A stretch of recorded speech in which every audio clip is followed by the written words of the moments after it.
જય જવાન, જય કિસાન, જય મુરલીધર। હું છું કિશોર આહિર। આજે તારીખ 20 11મો મહિનો અને 2024। હવે આપણે વાત કરવાની છે શિયાળાના હવામાનની અને આવનારા સમયમાં માવઠું। તો શિયાળામાં આપણે પહેલાં પણ અગાઉ દિવાળી પછી જ કીધું હતું કે શિયાળામાં અમારે હવામાન જોઈએ એવું તો નહીં રહે, એવું જ અત્યારે જોવા મળે છે।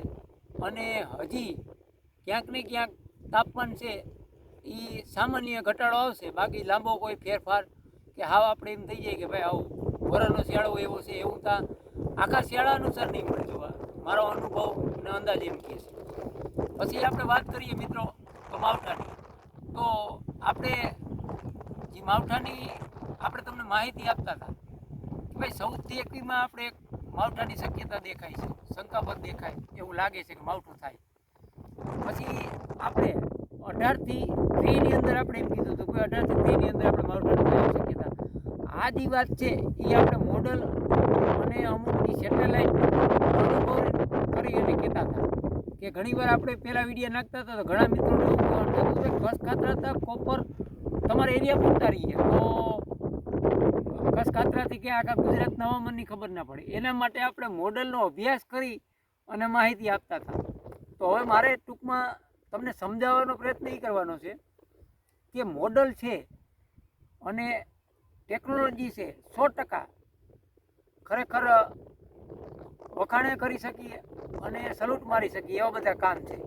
પણ વરસાદ બાબતની વાત છે એમાં ક્યાંક ને ક્યાંક મોડલમાં 10 પદ્ધતિ અગાઉ બતાવે, નજીક જાય એટલે એમાં ફેરફાર થઈ જાય। પણ દેશી જે અમુક અનુભવ છે કે એ તમને જે તારીખ લખેલી હોય એ સામેની તારીખ છે ત્યાં માહોલ વરસાદનો થાય આવો મારો અનુભવ છે અને મેં આ અનુભવ કરેલો છે।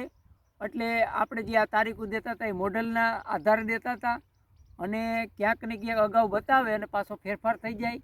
અને આવનારા સમયમાં આપણે અત્યારે મોડલનો અનુભવ કરીએ તો 26-27 તારીખ પછી 26-27 તારીખ પછી આપણે એમ થાય કે ભાઈ માવઠું થવાની શક્યતા દેખાય, મોડલનો અનુભવ કરીએ તો કે આ આપણે વાતો કરી છે મોડલની અનુભવની કે ભાઈ શક્યતા છે એવી મોડલના અનુભવની।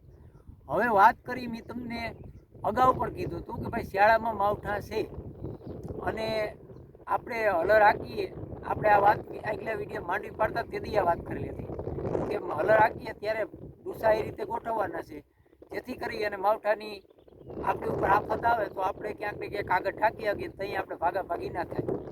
અને બીજી વાત કરીએ એક નાનકડી કાગળની, તો ઘણીવાર એવું બને મિત્રો કાગળ માવઠું આવે ને તો કાગળ લેવા જાય એટલે કાગળના ભાવ ડબલ થઈ જાય છે, આપણે બધા સમજી છે। એટલે ક્યાંક ને ક્યાંક આ મારો અનુભવ એમ કહે છે કે શિયાળામાં માવઠું છે અને એક ડેન્જર માવઠું છે એ અમે તમને અગાઉ વિડીયોમાં કીધું કે એની આપણે નજીક જાઉં એટલે તારીખ બધું તમને દઈ, કારણ કે એ માવઠું છે અને શક્યતા એમાં ફેરફાર હોય। હવે એવી રીતે જે આપણે વાત કરીએ અત્યારે આ વાત પૂરી કરી કે ભાઈ માવઠું મોડલના અનુસાર હિસાબે બતાવે છે હટી જાય છે, તો સાચું હું માનવાનું? તો હવે સત્ય વાત કહું કે દેશી અનુભવ હિસાબે જે આપણે ચોમાસાના વરસાદ કહેતા હોય અને શિયાળામાં માવઠા કહેતા હોય એ તારીખ હું ડિક્લેર કરું છું કે ભાઈ કાયદેસર આપણો જે દેશી અનુભવ કરેલો હોય, કસ કાતરા જોતા હોય એ અનુભવ પ્રમાણે કાયદેસર આ મહિનાની એન્ડમાં 30 તારીખથી 12મા મહિનાની 7 તારીખ સુધીમાં માવઠું થાય એવા સંજોગ છે। અને એ દેશી અનુભવ અને અમુક પોઈન્ટ અને અમુક ઠેઠા ઉપર આપણે કહી છીએ અને તમે નજીક જાશો આજે આપણે માવઠું યાદ રાખજો મિત્રો 30 થી 7 12મા મહિનાની 30 તારીખથી 7 તારીખ, આ નવેમ્બર હાલે છે ડિસેમ્બર મહિનો, 30 તારીખથી 7 તારીખ સુધીમાં માવઠાની શક્યતા। પણ માવઠું સામાન્યથી નોર્મલ હશે, કારણ કે જો માવઠું નહીં થાય તો લોઠો કાતરો થશે, આવો મારો અનુભવ છે। આ વાત કરું છું હું દેશી અનુભવથી કરું છું, આગળથી માવઠા વિડીયો મેં તમને કીધું તો કે મોડલના અનુભવથી કહી કે શક્યતા છે। અને પછી જે આપણે ડેન્જર માવઠું કહી એ માવઠું બાકી છે એ તો પછી આવીએ, એની આપણે તારીખે ડિક્લેર કરીશું।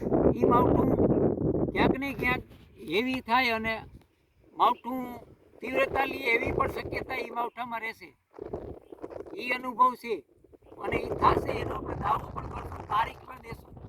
આ માવઠું સામાન્ય છે 12મા મહિનાની 7 તારીખ સુધીમાં 30 થી 11 મહિનાની 30 થી 12મા મહિનાની 7 તારીખ સુધી સામાન્ય માવઠું થાય એવી શક્યતા છે.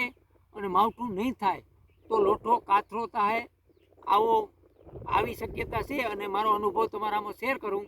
અને આ વાત મિત્રો નોટ કરજો, જે હું આ વાત કરું એ સત્ય વાત અને સત્યની નજીક પુગાડવાનો પ્રયત્ન કરું. કોઈ આ ખેડૂત ચેનલ છે, આપણે ચેનલનું નામ છે ખેડૂત ચેનલ, અને આ ચેનલ કોઈની કોફી કે કોઈની આગાહીની કોફી પણ નહીં કરે. જે આપણો અનુભવ છે એ જ તમારી સામે રજૂ કરવામાં આવશે. તમે નજીકના દિવસોમાં જાશો એટલે તમને મોડલના હિસાબે ટીવીમાં પણ આની આગાહી મળશે. પણ માવઠું સામાન્યથી નોર્મલ છે, માવઠું કોઈ હેવી નથી, પણ માવઠું થશે અથવા લોઠો કાતરો થશે. અને વાત રહી શિયાળાની, તો આ માવઠું કે કાતરો જે થાય પછી ઠંડી પડવાની શક્યતા રહેશે, આવો મારો અનુભવ કીએ. અને આગળ પણ એક માવઠું જોરદાર છે એની પણ આપણે તારીખ કહેવું. અને બને એટલો મિત્રો આ વિડીયો શેર કરજો, સબસ્ક્રાઈબ કરજો અને લાઈક કરજો, જેથી કરી અને તમામ ગુજરાત સૌરાષ્ટ્રમાં પૂગી જાય. અને જે આ માવઠું જે મેં કીધું એ કોઈ સૌરાષ્ટ્ર પૂરતું નથી, થાહે તો દક્ષિણ ગુજરાત ને અમુક ગુજરાતના ભાગમાં ને સૌરાષ્ટ્રના ભાગમાં થશે, જેથી કરીને નોંધ લેજો. અને આવનારા સમયમાં આપણે આવતા ચોમાસાના વરસાદને આગાહી કર્યું એ પણ તમામ ગુજરાત સૌરાષ્ટ્ર અને એના આપણે બધેની ધ્યાનમાં રાખીને વાત કરી. હું ખાલી સૌરાષ્ટ્ર પૂરતું નહીં રહીએ. અને આવી રીતે મારો અનુભવ છે તમારા સામે હું રજૂ કરતો રહી.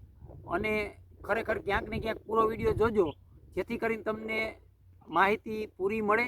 કારણ કે અડધો વિડીયો જોઈ અને તમે એમ કહેશો કે આ ભાઈ આમ કીધું હતું પણ આમ કંઈ ના થયું. એટલે મારા વિડીયો પૂરા જોજો, જેથી કરીને તમને મારો અનુભવનો અંદાજ આવે.